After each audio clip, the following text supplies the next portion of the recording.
হাতে কি ৫টা মিনিট সময় আছে? তাহলে এই ৩ ধরনের কর্ন খুব ইজিলি বানিয়ে নিন। আর রেসিপিটাকে শেষ অবধি দেখার অনুরোধ রইল, কারণ আমি শেয়ার করেছি অনেক রকম টিপস। তো চলুন আর দেরি না করে এই ইজি সিম্পল ৩ ধরনের সুইট কর্ন চাট বানানো তাড়াতাড়ি শুরু করা যায়। তো এই ৩টি কর্ন বানানোর জন্য প্রথমে আমাদের এই সুইট কর্নটাকে খুব ভালোভাবে বয়েল করে নিতে হবে। প্রসেস খুবই সিম্পল। গরম জলে এটাকে খুব সুন্দরভাবে ফোটাবেন ততক্ষণ পর্যন্ত যতক্ষণ না এটা কমপ্লিটলি ফুলে যায় এবং ভেতরটা কুক হয়ে যায়। সাধারণত ৫ থেকে ১০ মিনিটের মধ্যে এটা কুক হয়ে যায়। আপনি চাইলে কিন্তু এটাকে স্টিমও করে নিতে পারেন, তাওতেও কিন্তু স্বাদে কোনো রকম হেরফের আসবে না। দেখুন আমাদের কর্নটা অলমোস্ট রেডি হয়ে গেছে। এবার এটাকে আমরা একটি স্ট্রেনারের মাধ্যমে স্ট্রেন করে নেব। তারপরে একে একে শুরু করব আমাদের এই প্রিপারেশন। চলুন এটাকে স্ট্রেন করে নেওয়া যাক। দেখুন আমাদের কর্নগুলো কীরকম ফুলে ফুলে সুন্দর হয়ে গেছে।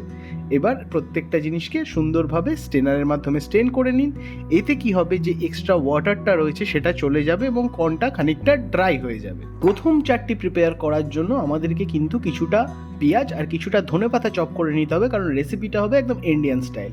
প্যানে দিয়ে দেবো বাটার, যেহেতু সুইট কর্ন বাটার ছাড়া ভালো লাগে না। তার মধ্যে এই কর্নের ৩ ভাগের ১ ভাগ আমরা সবার প্রথমে দেব। সবার প্রথমেই চলে যাবে সল্ট, তারপরে চলে যাচ্ছে এখানে chaat masala, red chilli powder আর কেটে রাখা পেঁয়াজ এবং ধনেপাতা। দ্যাটস ইট, আর কিচ্ছু দিতে হবে না, বিশ্বাস করুন। তবে এটাকে ভালোভাবে মেশাবেন, কারণ মশলাগুলো কিন্তু এক্ষেত্রে খুব বেশিভাবে কুক হয় না, তাই খুব ভালোভাবে মেশানোটা প্রয়োজন, যাতে কোথাও কম বা বেশি না হয়ে যায়। তো চলুন, প্রথম ধরনের চাট আমাদের তৈরি। এটাকে একটি বোলে হোক বা এরকম মাটির সাঁকোড়াতে হোক, আপনার যেটাতে পছন্দ আপনি নিয়ে নিতে পারেন। তো ফার্স্ট কর্ন চাট আমাদের একদম তৈরি। এবার আমরা চটজলদি বানিয়ে নেবো আমাদের সেকেন্ড কর্ন চাট। তার জন্য সেম আরেকটি প্যানের মধ্যে আমরা দিয়ে দেবো অবভিয়াসলি বাটার। সেই বাটারটাকে মেল্ট হয়ে গেলে ভালোভাবে প্যানের সাথে মিশিয়ে নেব।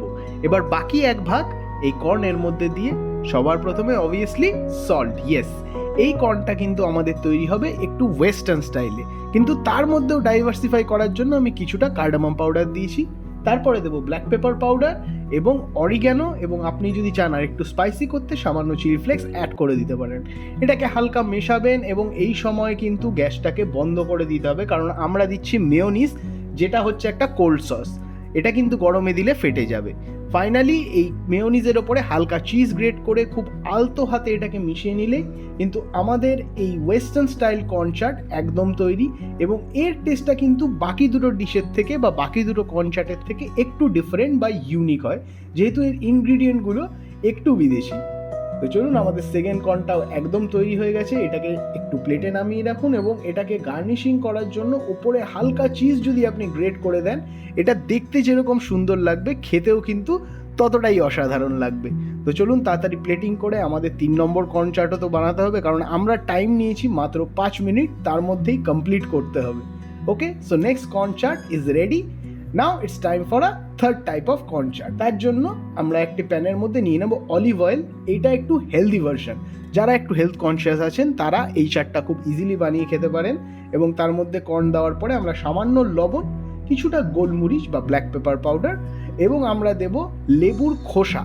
ইয়েস, আমরা কিন্তু লেবুর রস এখানে ইউজ করব না, এখানে আমরা ইউজ করছি লেবুর যে খোসাটা আছে সেটাকে একটি গ্রেটারের মাধ্যমে হালকা গ্রেট করে কিছুটা ফ্রেশ মিন্ট লিফ দিয়ে দেবেন এবং জাস্ট মিক্স করে দেবেন।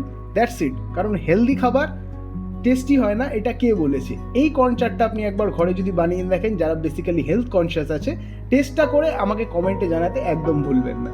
তো দেখেই নিলেন কত ইজিলি এই ৩ ধরনের কর্ন চাট বাড়িতেই বানিয়ে নেওয়া যায়, এবং টাইমটা আপনি গুনে গুনে দেখতে পারেন, 5 মিনিটের বেশি কিন্তু কোনোভাবেই লাগবে না। অতএব এক সন্ধ্যেবেলা ট্রাই করে নিন। চ্যানেলটিকে অবশ্যই সাবস্ক্রাইব করে যাবেন। আপনাদের সবার সাথে দেখা হবে আমার নেক্সট ভিডিওতে। Happy cooking.